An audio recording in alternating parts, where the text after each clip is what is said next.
Get ready to enter the Thrive Time Show. We started from the bottom, now we here. We started from the bottom and we'll show you how to get here. Started from the bottom, now we here. We started from the bottom, now we here.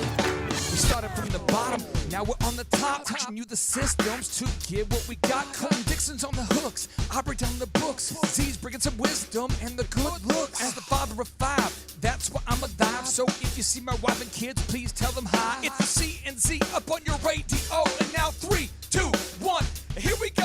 We started from the bottom, now we here. We started from the bottom and we'll show you how to get. Okay, step number 2. First step, committing to that mindset, being comfortable prepping like you're talking about for Maurice Kambar, like Oprah says here. Step two, do your research. Clay, what do you mean by do your research?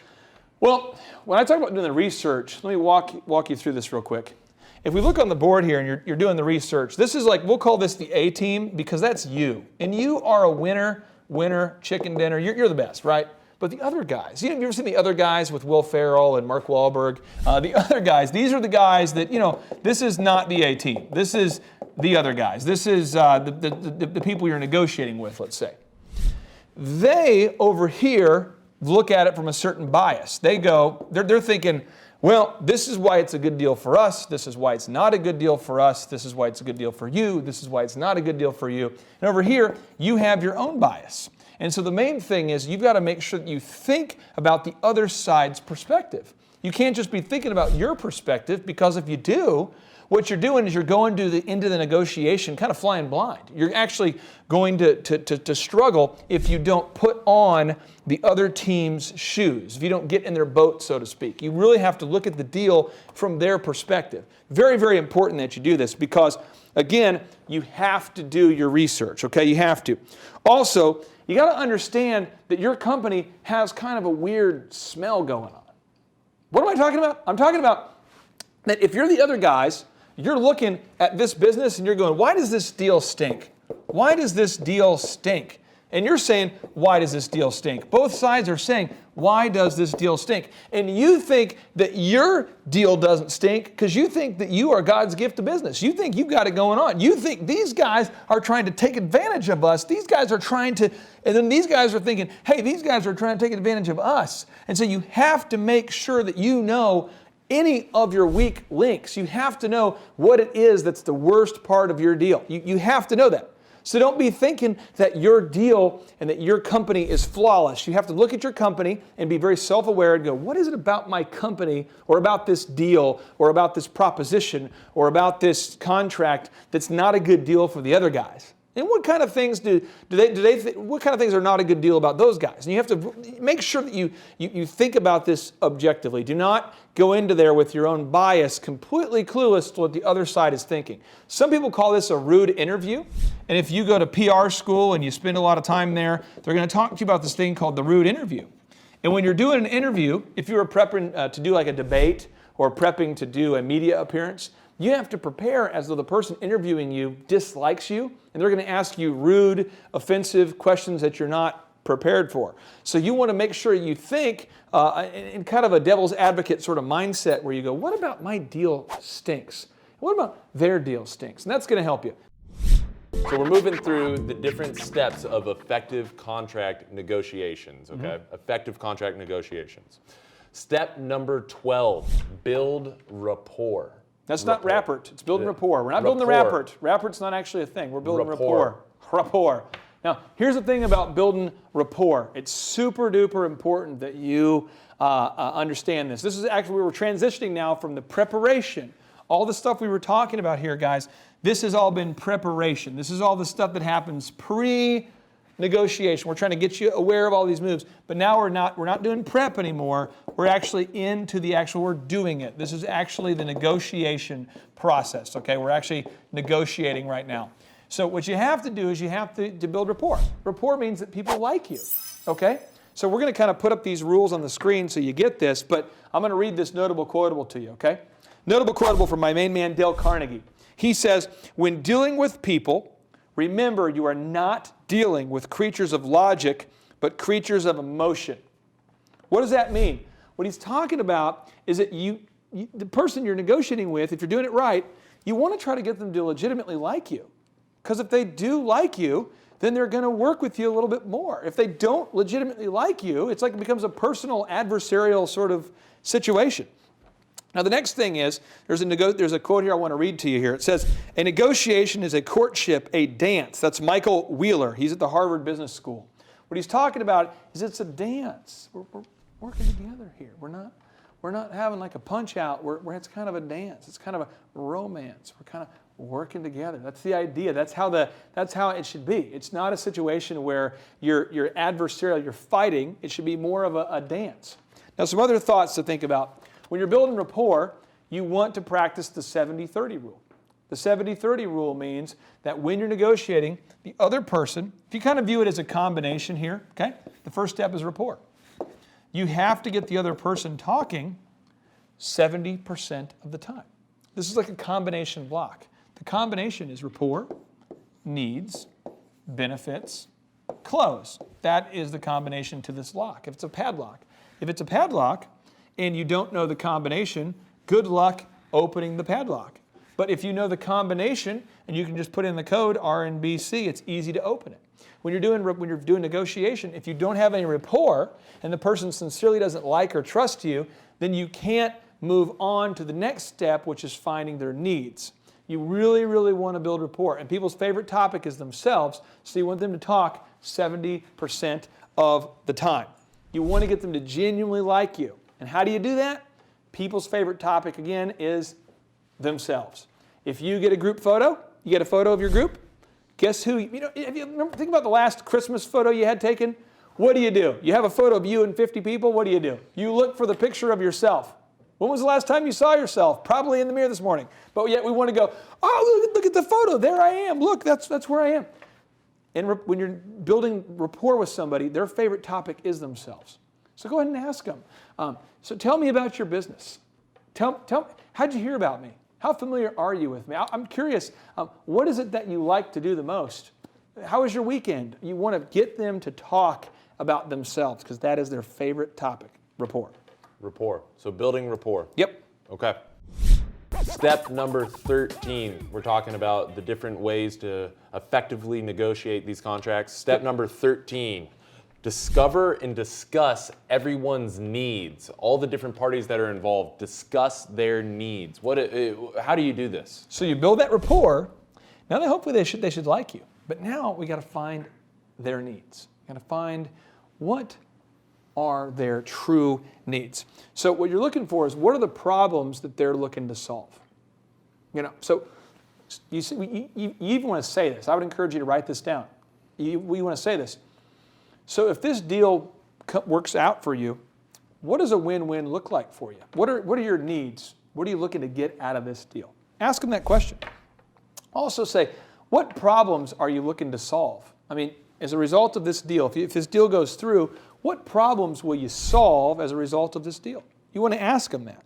And Marshall, can you hit him with the notable quotable? Okay, notable quotable. Here we go. I've learned that people will forget what you said, people will forget what you did, but people will never forget how you made them feel. That's from Maya Angelou, best-selling author, actor, producer, writer. Yeah, and what does this have to do with this? The thing is, when you're talking to someone, when they know that you're genuinely interested in their needs and helping them solve their problem, what's awesome is, one, they're wanting to work with you, but two, after the deal is done, after we've negotiated, they're going to want to work with you again in a spirit of a win-win. And that's why I don't mind negotiating as a general rule, because I know that my intentions are to legitimately find your problems you have and to help solve them. I'm trying to find your needs and address those with this deal. Can you read the next notable quotable? Next notable quotable we have from Dale Carnegie. Okay, so from Dale Carnegie, the royal road to a man's heart is to talk to him about the things he treasures most. So when you're talking and negotiating with somebody, you want to find out what it is they truly treasure, what it is they're truly looking for. And if you can help them get that, they are going to absolutely want to get the deal done. And that's what you have to do. You can't go into a deal just throwing out what you want. You got to find out what they want first. Now we're moving into the kind of the next part, okay? Yep. Next part of these contract negotiations. Step number 14. Yep. Okay. Make your win-win offer in writing. Okay. So we're making it. How do you deliver this? How do you make the offer? We're at the offer part. I want to make sure we're clear. When I'm negotiating, I'm going to let the other person talk 70% of the time during both the rapport and the needs portion. And I typically will pre-write my questions ahead of time before I meet with them. So I literally will go into the meeting with an 8.5 by 11 sheet of paper that's usually filled up with 10 rapport building questions and 10 needs-based questions. I literally do that. I'm not exaggerating, that's what I do. And that way, during the conversation, I can make sure that I focus on them intentionally. By asking those questions and committing to getting the answers, I'm forcing myself to listen more than I talk. But now as you go into the benefits, you go into the win-win, what you're going to do is you want to take the time to have thought about it before the meeting or after the initial meeting and think about what would be a true win-win for me. Ask yourself, what is the true win-win for me? And if it's a true win-win for you, write it down. Say, this is how, so what you'll do is, and I literally do this, I encourage you to do this. I go, over here, these are their needs, all right. Over here, these are my needs. Okay, I just did this morning, so I do this all the time. And they go, this is their need, this is my need, this is their need, this is my need, this is their need, this is my need. Okay, and if I do this, that solves that. If they do this, that solves that. That solves that. That solves. Okay, that one right there could do. Okay, and then I come back with a proposal with as few words as possible. What? You know, in college, and they're like, hey, write a paper, make sure it's at least 72 pages long, and it needs to be about. In business, people say, write a proposal with as few words as possible. So you want to trim that down, okay? But I'm talking about a very concise deal. I would pick up the phone, and I would call you, and I would say, hey, Marshall, after our conversation yesterday, I feel very confident we can come up with a win-win. And here's what I'm prepared to offer. I'm going to send you an email in just a moment summarizing that.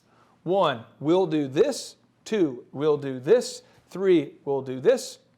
And then our upside, or what you would do for us, is this, this, and this. Does that make sense? And you're like, yeah, I kind of have a question about this. And I go, okay, well, let's dive into the one. What do you mean by that? And they go, well, I have a question about this aspect and this aspect. And you go, okay, well, let's talk through that. And then after you've had that conversation and you've reached a conclusion, and so now instead of having any questions, now all the questions have been resolved, then you want to email that person a summary in writing with as few words as possible, stating we'll do this, this, and this, and then you'll do this, this, and this. We're going to do ABC, you're going to do ABC, this is a win for you, this is a win for me, boom. That's how you do it. So moving into step 15. Now. Oh, baby. Step 15. Tim Tebow. Counter with cool and kindness. Counter with cool Yeah. and kindness. Okay, so you've delivered the offer. Yeah. And now you're countering. Yeah, what's going to happen is when somebody sends you back a counter, as a general rule, they are going to say something that you're not going to like. There'll be one point you don't agree with. There might be one nuance that you don't agree with. There might be a ton of nuances that you disagree with. But the thing is that you want to make sure that you respond cool as a cucumber. You want to be calm, like you just got a Massage Envy membership that you haven't used for the whole year, hypothetically. Not that I would do that. And then you had to use them all like this weekend. So you had like 14 consecutive massages and you're just totally relaxed. That's how you want to be because you don't want to introduce that emotional aspect to it. And I'm going to go ahead and just give you a notable quotable here. A notable quote from Dale Carnegie. Carnegie is actually how you say it, and Marshall was correct, and I was wrong by saying Carnegie. So here we go. He says, any fool can criticize, condemn, and complain, but it takes character and self-control to be understanding and forgiving. I couldn't agree with something more. So I'm just going to give you kind of a mental marination here.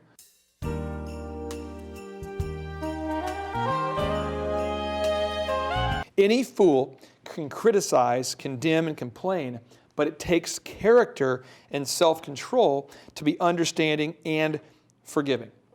So what you're going to do is you want to go ahead and deliver the benefits now, and you want to be prepared, if need be, because you've done your research, you want to be prepared to let them walk away if you're way too far off, okay? but you want to make sure that you make that benefit, the benefit, you want to give them that win-win, and you want to be able to kind of counter if you need to in a calm way. You don't need to lose your mind because you're way off at first, because you're almost always way off. You're almost always going to have 2 or 3 sticking points of negotiation. Step 16, okay? He who speaks first loses.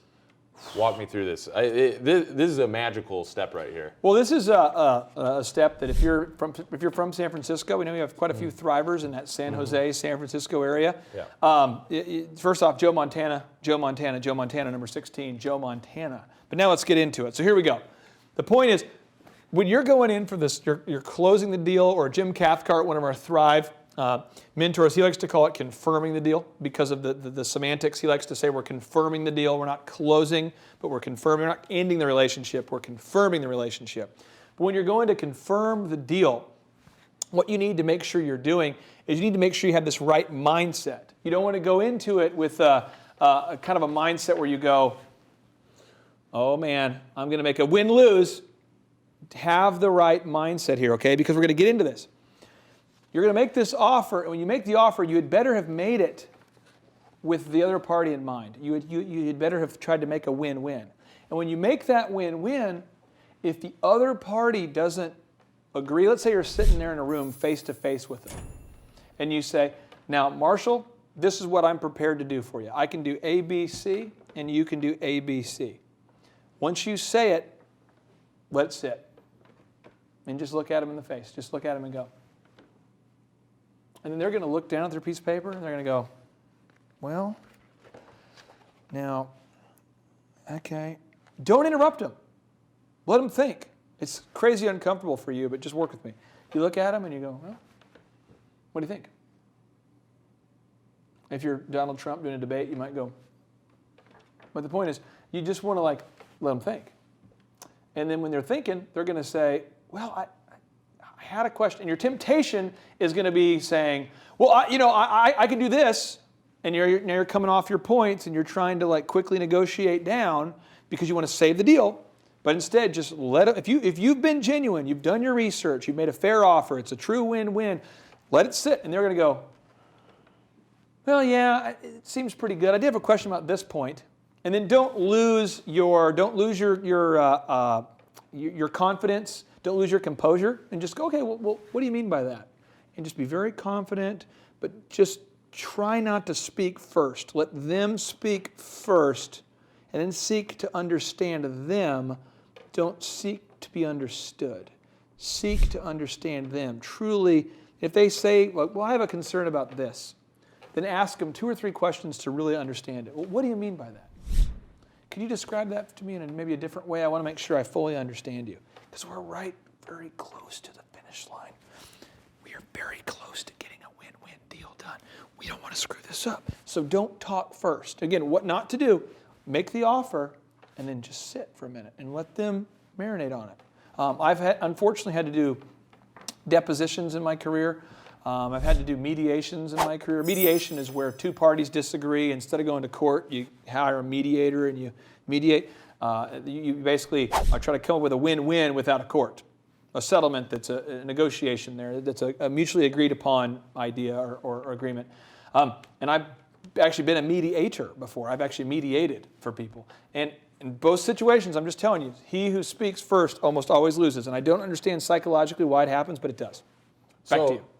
So most thrivers or people that are doing these contract negotiations, they'll give the deal.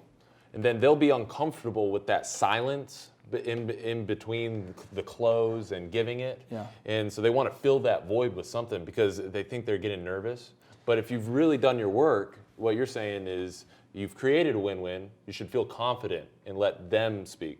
And again, I always try to throw in that free marriage advice for you because it's like a deal where this isn't a dating website. I'm married 14 years, and guys, I'm telling you, I have tricked her. There's no reason she should be married to me. It's a trickery. But the thing is, when you get down on that knee and you're proposing, you'd better have thought about, is she going to say yes? I mean, hopefully the emotional state's there. I mean, Don't be the guy who proposes and go, I can't believe she said no. Don't be the guy on the Jumbotron at the Boston Red Sox game who asks somebody to marry you with no clue about whether she's going to say yes or not. Don't, come on. Make sure you know. Make sure you talk to her dad and you're talking to the dad, asking for his permission. You've talked to her girlfriends. You know she's going to say yes. And buy a rock that costs you some money. I mean, saw off a leg, sell a car, go without air conditioning. Do what you have to do, but buy a ring that wows her. And then when you give her that ring, be prepared to say, will you marry me? And then just let it sit. Just sit. And it's going to be uncomfortable for you if you haven't done your research and you don't know if she's going to say yes. But if you know she's going to say yes, then you just sit. Drop the mic. Boom. You sit there. And she's kind of crying, and it's going to seem like it's like an hour. You're going to feel like you've waited for an hour. It's like a Matrix sort of. You feel like you're waiting for an hour. And she's like, yes. But it's like an hour. Don't be the guy who is unconfident about your offer and you have to go, we can wait. We can still be friends. I didn't have any more money. I didn't have enough money to buy you a decent ring. I'm sorry I didn't ask your dad. Please, baby. Don't do that. Just ask, silence. It's gold. Ask, silence, gold. Boom. Step 17. Oh, baby. Step 17. This is the last step of contract negotiations. This is the last step that we have going on here. Don't let the sun go down without signing the deal. Yeah. Here's the deal. If you're working on the deal and it's Friday at 2 and the other party said yes, get over there and get that contract signed and let's close the deal. If you are working on the deal and the customer says they're going to pay a deposit, let's get the deposit, let's go. But when somebody's at the emotional high point, you've got to let them buy. And I'm going to show you a little drawing here, and hopefully this will be helpful for you. When you are going through and you're trying to close a deal, there's this thing called emotional intelligence. There's an author named Daniel Goleman who wrote a book that's emotional intelligence. And the point of emotional intelligence, I want to make sure you put the book on the screen here for you because this book is awesome. But what Daniel Goleman finds is that people who are brilliant and talented and skilled, but they don't understand the emotions of the human race, they struggle. They struggle to get things done. But people who really understand the emotions of humans and how to encourage and how to motivate people or how to influence people, they tend to win. And what happens is there's this thing called the window of buying emotion.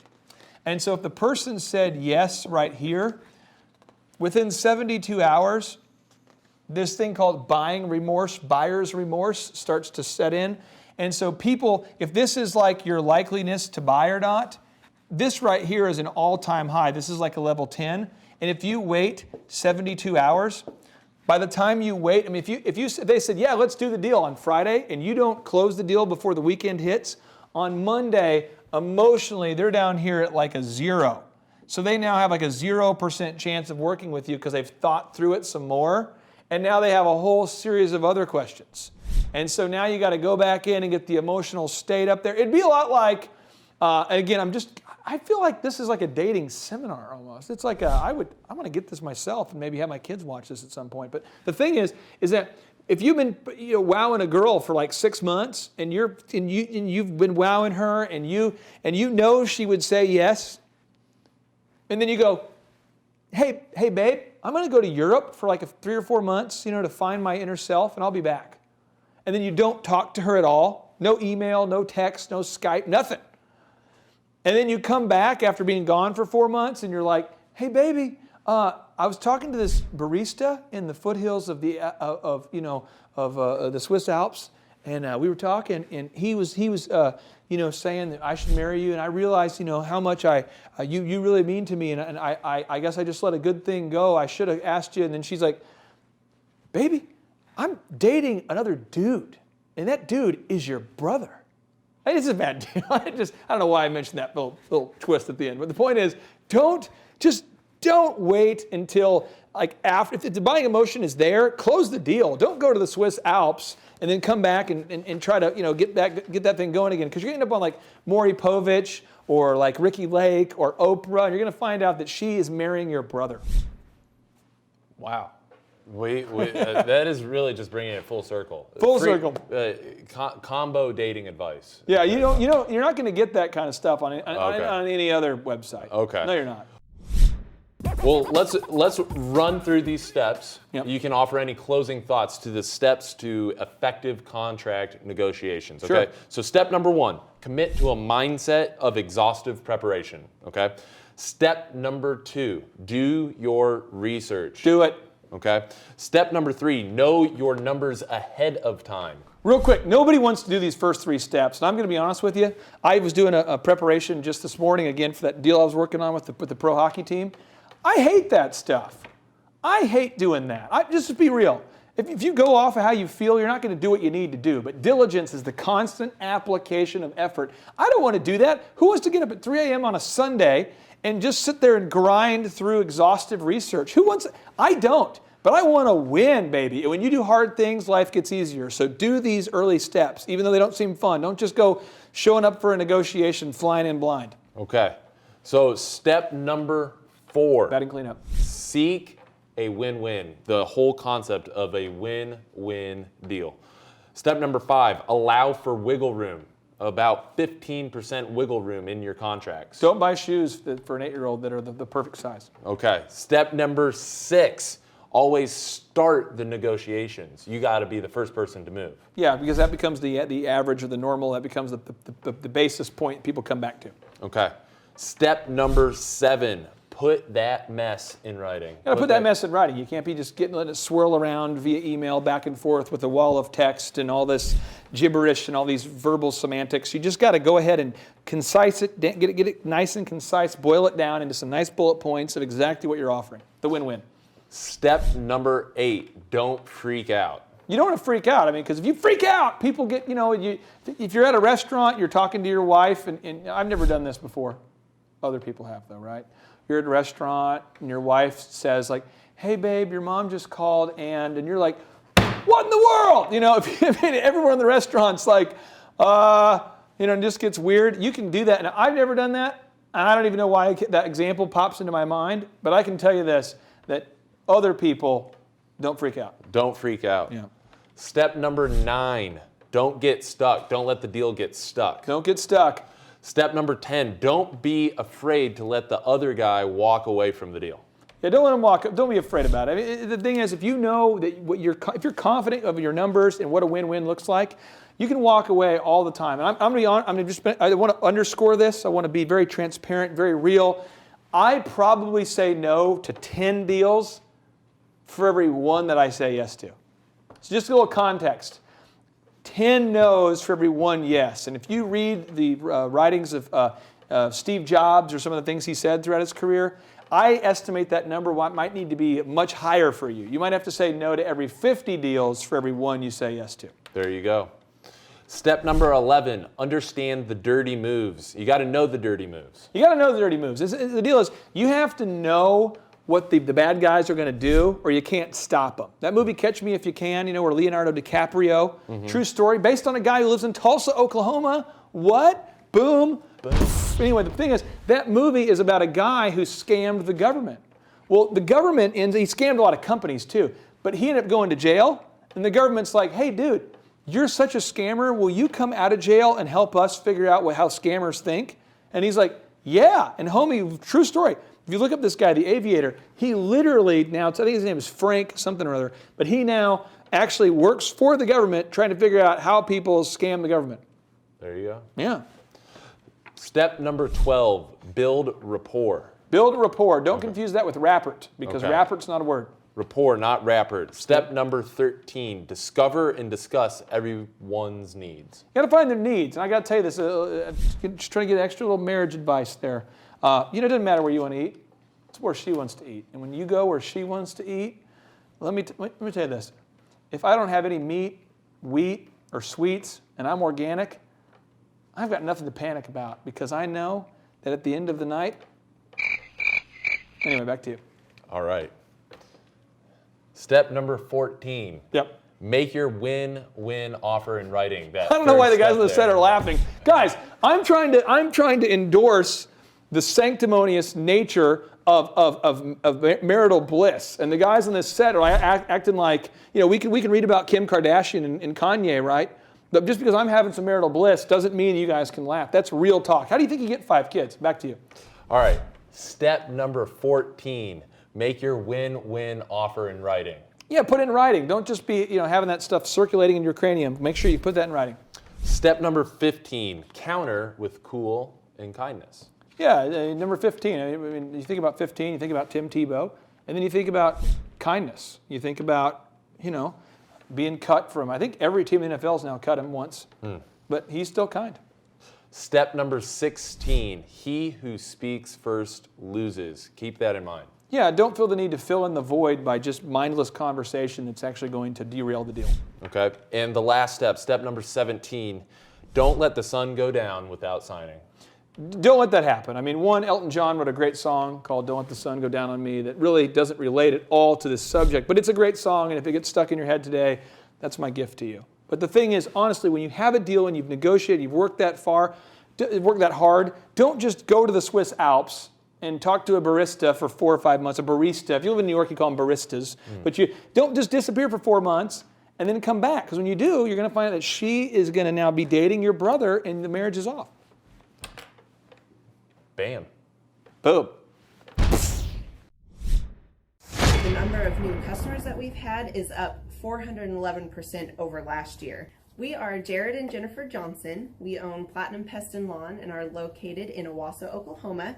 And we have been working with Thrive for business coaching for almost a year now. Yeah. So what we want to do is we want to share some wins with you guys that we've had by working with Thrive. First of all, we're on the top page of Google now. Okay. I just want to let you know what type of accomplishment this is. Our competition, Orkin, Terminex, they're both $1.3 billion companies. They both have 2,000 to 3,000 pages of content attached to their website. So to basically go from virtually non-existent on Google to up on the top page is really saying something.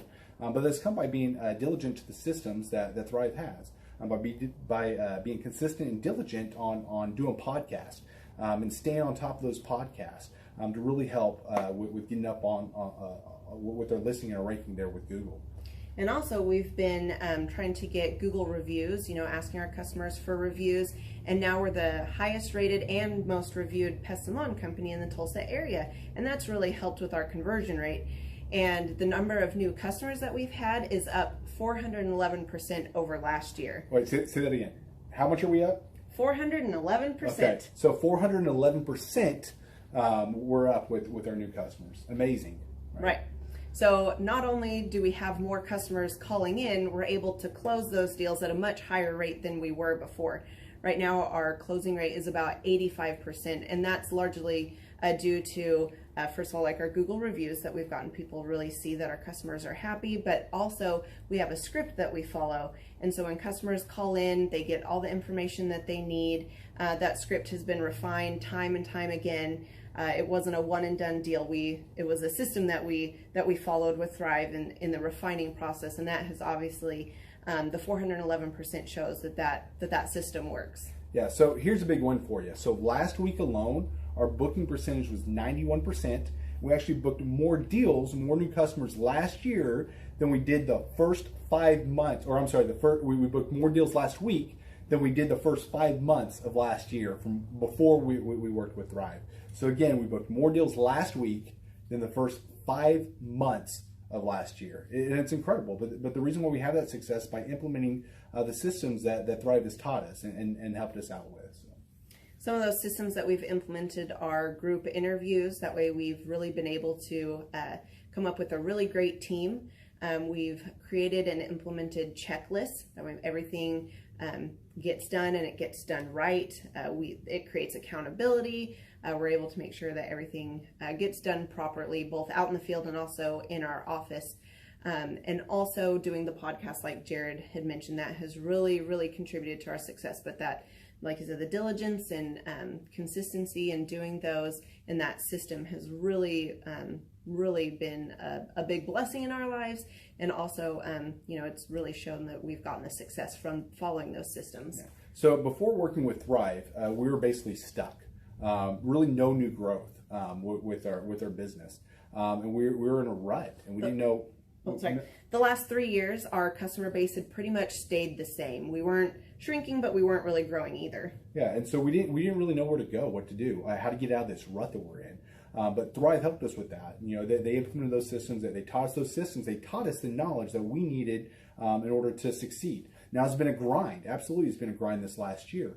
But we're getting those fruits from that hard work and the diligent effort that we're able to put into it. So again, we were in a rut. Thrive helped us get out of that rut. And if you're thinking about working with Thrive, quit thinking about it and just do it. Do the action, and you'll get the results. It will take hard work and discipline, but that's what it's going to take in order to really succeed. So we just want to give a big shout out to Thrive, a big thank you out there to Thrive. We wouldn't be where we're at now without their help. Hi, I'm Dr. Mark Morrow. I'm a pediatric dentist. Through our new digital marketing plan, we have seen a marked increase in the number of new patients that we're seeing every month, year over year. 1 month, for example, we went from 110 new patients the previous year to over 180 new patients in the same month.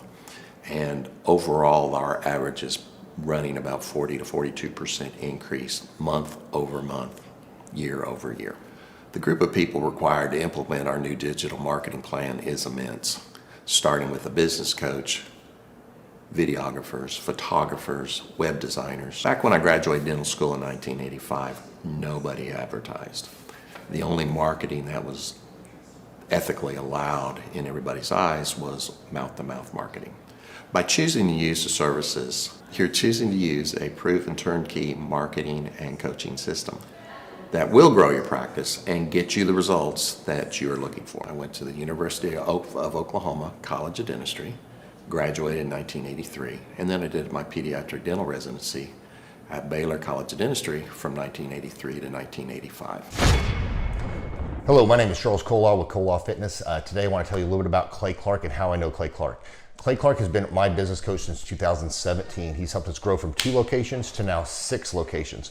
We're planning to do 7 locations in 7 years and then franchise. And Clay has done a great job of helping us navigate anything that has to do with like running the business, building the systems, the checklists, the workflows, the audits, how to navigate lease agreements, how to buy property, how to work with brokers and builders. This guy is just amazing. He's this kind of guy has worked in every single industry. He's written books with like Lee Cockrell, head of Disney, with the 40,000 cast members. He's friends with like Mike Lindell. He does Reawaken America tours where he does these tours all across the country where 10,000 or more people show up to some of these tours. On the day-to-day, he does anywhere from about 160 companies. He's at the top. He has a team of business coaches, videographers, and graphic designers and web developers, and they run 160 companies every single week. So think of this guy with a team of business coaches running 160 companies. So in the weekly, he's running 160 companies. Every 6 to 8 weeks, he's doing Reawaken America tours. Every 6 to 8 weeks, he's also doing business conferences where 200 people show up, and he teaches people a 13-step proven system that he's done and worked with billionaires, helping them grow their companies. So I've seen guys from startups go from startup to being multimillionaires, teaching people how to get time freedom and financial freedom through the system. Critical thinking, document creation, putting it into organizing everything in their head to building it into a franchisable, scalable business. Like one of his businesses has like 500 franchises. That's just one of the companies or brands that he works with. So amazing guy, Elon Musk kind of like smart guy. He kind of comes off sometimes as socially awkward, but he's so brilliant and he's taught me so much. When I say that, like Clay is like, he doesn't care what people think when you're talking to him. He cares about where you're going in your life and where he can get you to go. And that's what I like most about him. He's like a good coach. A coach isn't just making you feel good all the time. A coach is actually helping you get to the best you. And Clay has been an amazing business coach. Through the course of that, we became friends. I was really most impressed with him is when I was shadowing him one time. We went into a business deal and listened to it. I got to shadow and listen to it. And when we walked out, I knew that he could make millions on the deal. And they were super excited about working with him. And he told me, he's like, I'm not going to touch it. I'm going to turn it down because he knew it was going to harm the common good of people in the long run. And the guy's integrity just really wowed me. It brought tears to my eyes to see that this guy, his highest desire was to do what's right.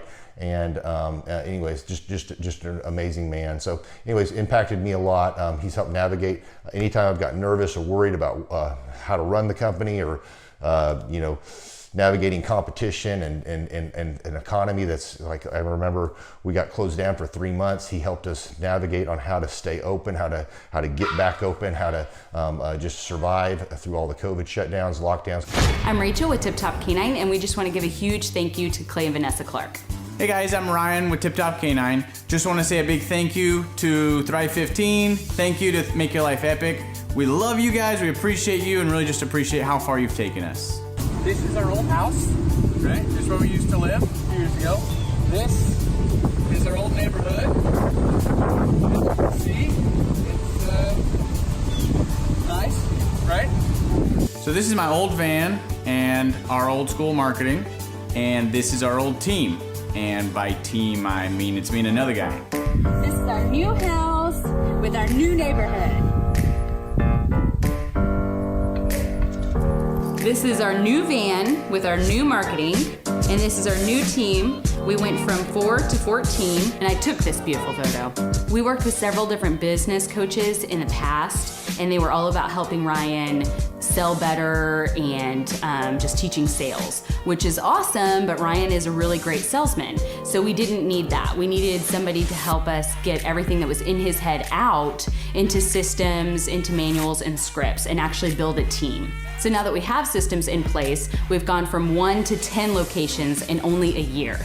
In October 2016, we grossed 13 grand for the whole month. Right now it's 2018, the month of October. It's only the 22nd. We've already grossed a little over 50 grand for the whole month, and we still have time to go. We're just thankful for you, thankful for Thrive and your mentorship, and we're really thankful that you guys have helped us to grow a business that we run now instead of the business running us. Just thank you times 1,000. The Thrive Time Show 2-day interactive business workshops are the world's highest rated and most reviewed business workshops because we teach you what you need to know to grow.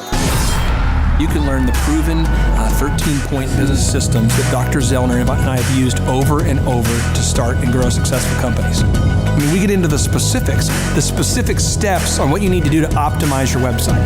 We're going to teach you how to fix your conversion rate. We're going to teach you how to do a social media marketing campaign that works. How do you raise capital? How do you get a small business loan? We teach you everything you need to know here during a 2-day, 15-hour workshop. It's all here for you. You work every day in your business, but for 2 days you can escape and work on your business and build these proven systems so now you can have a successful company that will produce both the time freedom and the financial freedom that you deserve. You're going to leave energized, motivated, but you're also going to leave empowered. The reason why I've built these workshops is because as an entrepreneur, I always wish that I had this. And because there wasn't anything like this, I would go to these motivational seminars, no money down, real estate, Ponzi scheme, get motivated seminars, and they would never teach me anything. It was like you went there and you paid for the big chocolate Easter bunny, but inside of it, it was a hollow nothingness. And I wanted the knowledge, and they're like, oh, but we'll teach you the knowledge after our next workshop. And the great thing is we have nothing to upsell. At every workshop, we teach you what you need to know. There's no one in the back of the room trying to sell you some next big get-rich-quick, walk-on-hot coals product. It's literally, we teach you the brass tacks, the specific stuff that you need to know to learn how to start and grow a business. And I encourage you to not believe what I'm saying, and I want you to Google the Z66 auto auction. I want you to Google elephant in the room. Look at Robert Zellner and Associates. Look them up and say, are they successful because they're geniuses, or are they successful because they have a proven system? When you do that research, you will discover that the same systems that we use in our own business can be used in your business. Come to Tulsa, book a ticket, and I guarantee you it's going to be the best business workshop ever, and we'll even give you your money back if you don't love it. We've built this facility for you, and we're excited to see you. Now you may be thinking, what does it actually cost to attend an in-person 2-day interactive Thrive Time Show business workshop? Well, good news. The tickets are $250 or whatever price that you can afford. What? Yes, they're $250 or whatever price you can afford. I grew up without money, and I know what it's like to live without money. So if you're out there today and you want to attend our in-person 2-day interactive business workshop, all you got to do is go to thrivetimeshow.com to request those tickets. And if you can't afford $250, we have scholarship pricing available to make it affordable for you.